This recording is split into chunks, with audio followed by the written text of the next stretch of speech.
So, good morning, everybody. A little bit about Academy and what we do. Just had the quick introduction. We create mobile apps for a wide range of people, ranging from big brands such as the BBC, X Factor, BT, The Guardian. We're experts in mobile technology. Been doing it for a very long time, all the way back to the very first smartphone that was ever made. We've got 55 people. We've got lots of big clients, and we do applications for a wide range of purposes, whether they're marketing solutions, whether they're apps for integration into the enterprise, or consumer-facing apps to try and sell the apps to generate revenue. A few key facts to think about. People love apps. People just love to have the apps on their mobile phones. You know, everybody's there playing with a mobile phone, using the apps, much more than they go and use the mobile browser.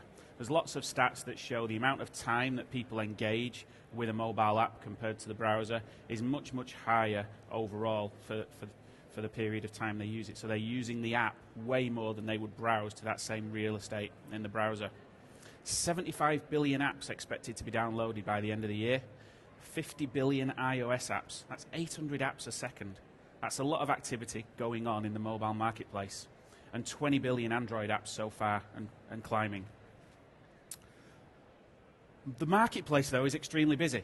One of the things that you have to be really careful about is how many users will turn away if the experience is bad. So what the stats that we look at show that 40% of users would turn to a competitor if that solution wasn't good enough. And that's something that as a brand you have to be really aware of and make sure that your user experience is at least as good as or better than your competitors. And 50% of users wouldn't recommend a business based on a bad mobile experience. So you have to put the effort in to make sure that your application stands out from the crowd. So what we've done is we collated a whole host of what we call the top tips on how to create a mobile application. So first one that we see all the time is the need an app for app's sake. People see that their competitor's got an app and some director just goes, I need an app. We see people coming to us all the time just saying, we've been told by the board that we have to create an app for our solution, for our company, and they've no idea what they want to do. But you have to make sure that the app has got a purpose. You have to make sure that that app is actually right for your company overall. Don't just copy your mobile website. It's the first mistake people do.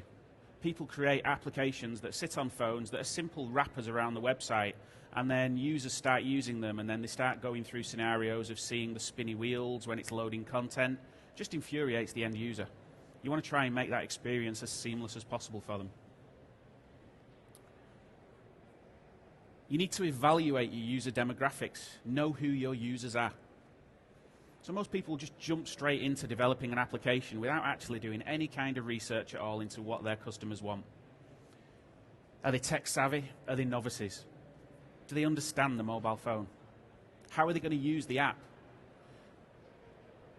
What's the people that visit your website? Most people that have got Google Analytics or other tools can see the breakdown of all of the different devices that come to their website and decide which ones to focus on. If you see that 65% of the people that come to your website via mobile are using an Android phone, then you should really go and create an Android app as soon as possible to try and engage further with them. Where will they have connectivity?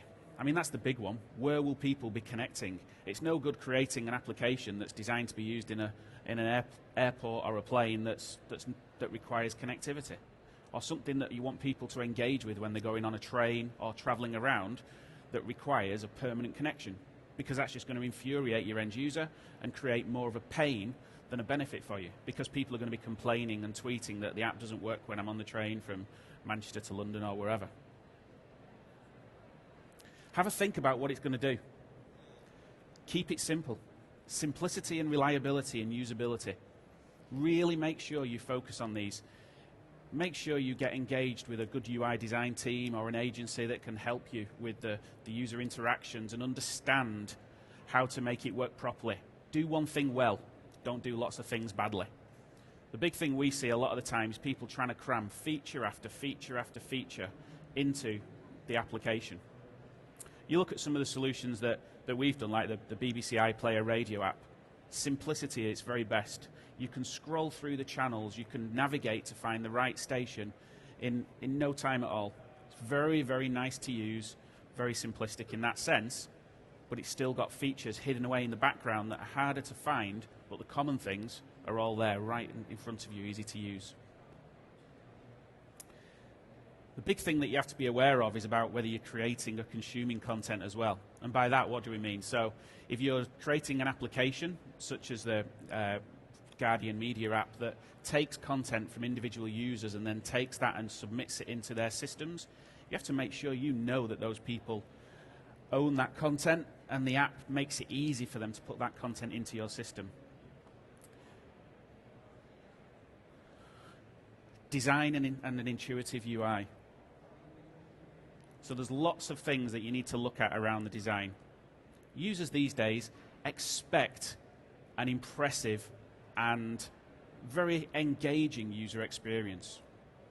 They really want to understand and use the application to its fullest extent if the features match what they're trying to get out of it.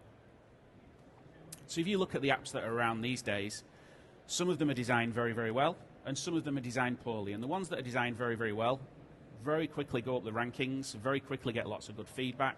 If you rush an application out there that's designed badly, then very quickly people will put the bad comments on it, people will start to complain, and you'll see that your application starts to falter off the edge and you don't get the long-term stickiness of an application. And there's lots of ways you can do that. So you can take an approach to the design, you can create wireframes, you can create mock-ups, you can even beta test your application with the right number of people so that they can play with it, test it, and see whether the user experience is nice from the end user's point of view. See if they feel an affinity with it. One of the reasons that, I mean, if people look back at the reasons that the iPhone took off was, first of all, because it was the first device where people stroked the phone. And that builds an affinity with end users, that they start to actually feel and they get an emotional connectivity to a touchscreen device. Apple were the first people to realize that, and then a lot of other people have copied. I remember going to an event where there was somebody from a large Finnish handset manufacturer who turned around and said that touchscreen phones will never take off. You know, how wrong were they these years later, where obviously now they're in a position where they've had to be sold to Microsoft. You have to have usually somebody who's willing to take a stance and understand what you can do with the technology to get something out of a device that's better for the end users. One of the big things that we see a lot of as well is people think that they can design one app experience that goes across every single platform, and they take the stance that their application should be consistent across Android, iOS, Windows Phone, and other platforms. But as a user of a phone, that's not what you expect, and that's not what you want. You don't want that experience to be, if you've just gone out and bought a brand new iPhone or Android device and you're using that phone in the normal way, you don't want to be forced into trying to use the user interface from some other platform. So don't try and make your app look like iPhone and Android and vice versa, because that will just annoy your end users.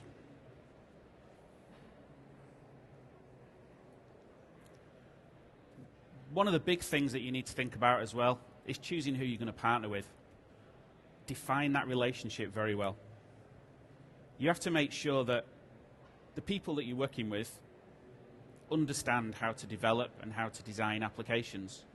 So there's lots of great companies out there who can build and design applications for you. Make sure you just don't go with, first and foremost, don't just pick the cheapest. There's usually a reason for that. But look at the bigger picture.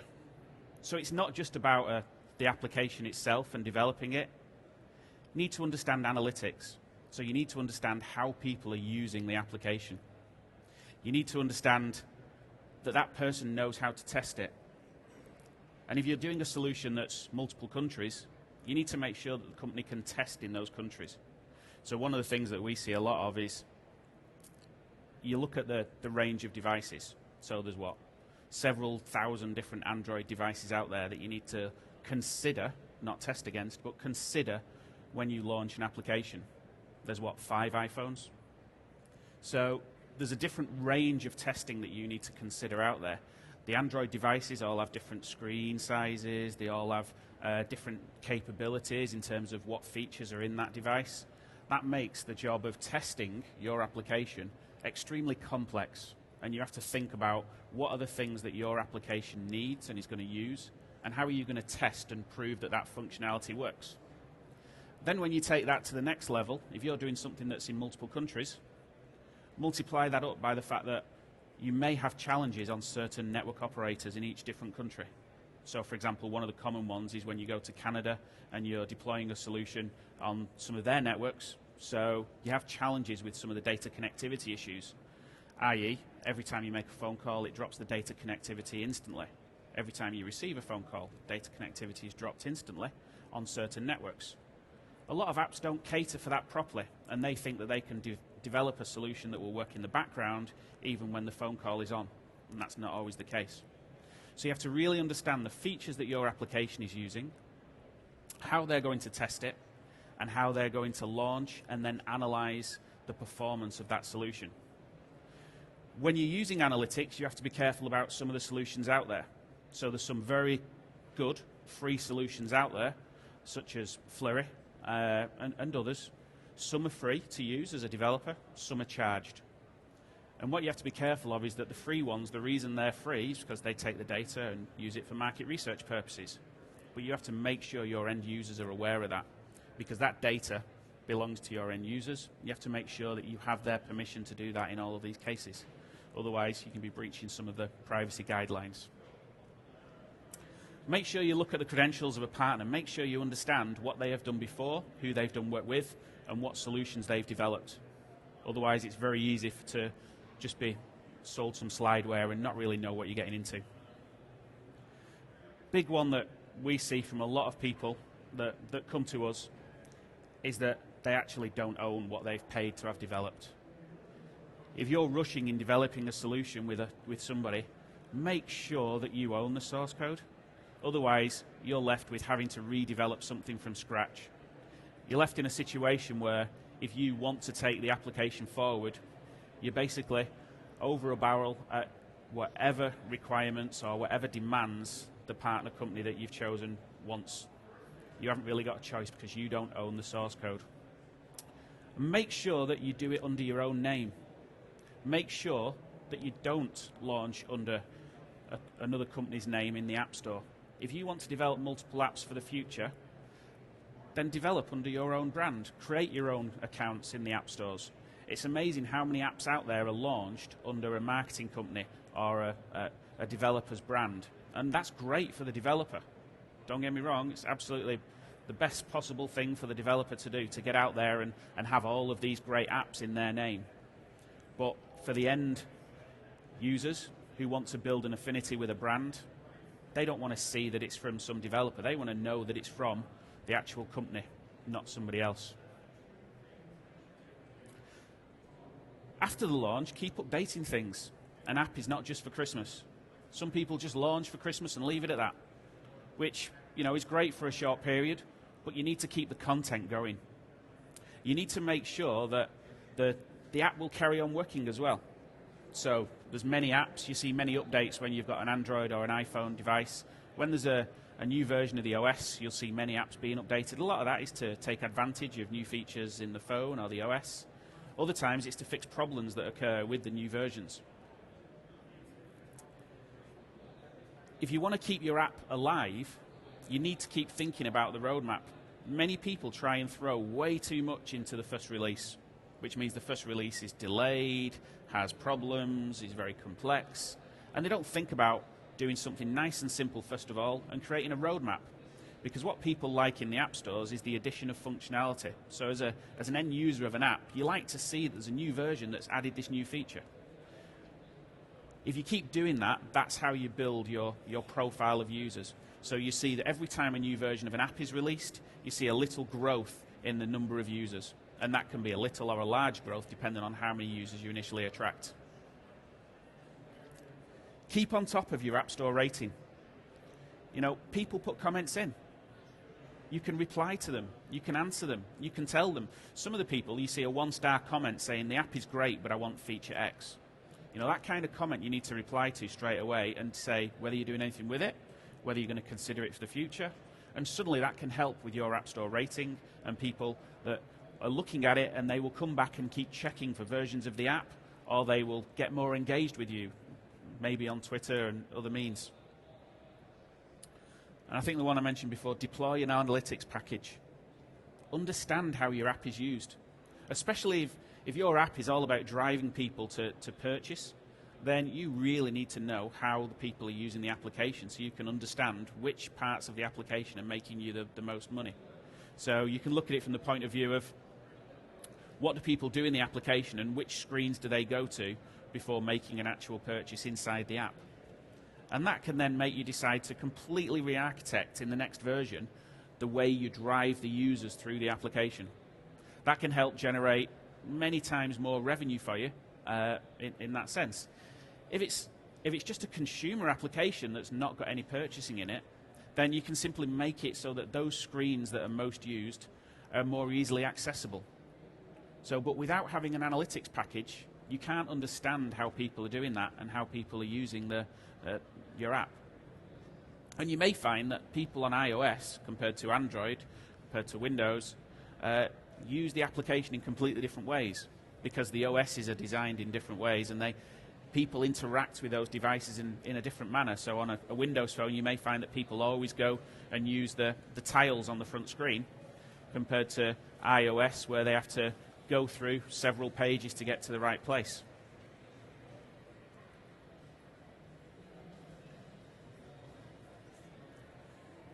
Launching your application.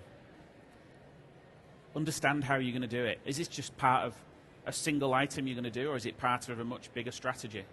So we had one example recently where we had a customer who didn't speak to us about launching the application and didn't engage us in all of their materials. And they printed, I think it was 500,000 flyers to go into a magazine that was on every single magazine they put in their planes. And one of the challenges facing them was we never really got asked about the launch date of the application. They never asked us when we thought we would be ready. They just told us that they'd done these flyers and they were going to put them in the planes next week. We'd only been working on the project for a couple of weeks at that time, and suddenly they started getting all of the people clicking on these QR codes, and we had to quickly put in place a redirection mechanism so that people that went there said, come back soon, we'll tell you when the app is launched, enter your details, because the marketing side of the business hadn't communicated effectively with the development side of the business. So you have to make sure that you're doing that properly. So plan it as a whole exercise, because not everybody understands that once you put an application into, say, the Apple iTunes Store rather, you've got a period of 2 days, 3 days, 3 weeks, 4 weeks before that application is actually approved by Apple, if it's approved at all. So going through the App Store approval process is a very black box program that Apple can decide to reject your application for whatever reason they see fit. But they can also approve it very, very quickly. So they're very concerned about customer experience. They're very concerned that the application doesn't detract from their brand. Going through Android, on the other hand, it takes about 4 or 5 hours. So you submit the application and it comes out in the App Store.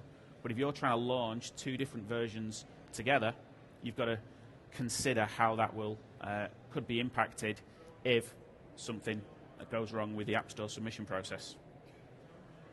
Consider the pricing. So think about, how are you going to make money from this application? Are you going to charge for it? Is it going to be free? Are you going to do the whole freemium model where you start to charge for in-app purchases, so get people to use the application and then generate revenue in the longer term? You really need to think about that to make sure that, one, you get the downloads. So I think the figures show that for an application that's free, you initially get 5 to 10 times more downloads initially, and then obviously you want to try and generate revenue from inside the application, whether that's from advertising or whether that's from in-app purchases. If you want to charge something up front, then there's applications out there that are priced at $50, $100 each. They don't get many downloads, but they make a lot of money per download. Or you then look at the very cheap pricing models, £1.50, £2, and what are you going to offer your users for that kind of price point?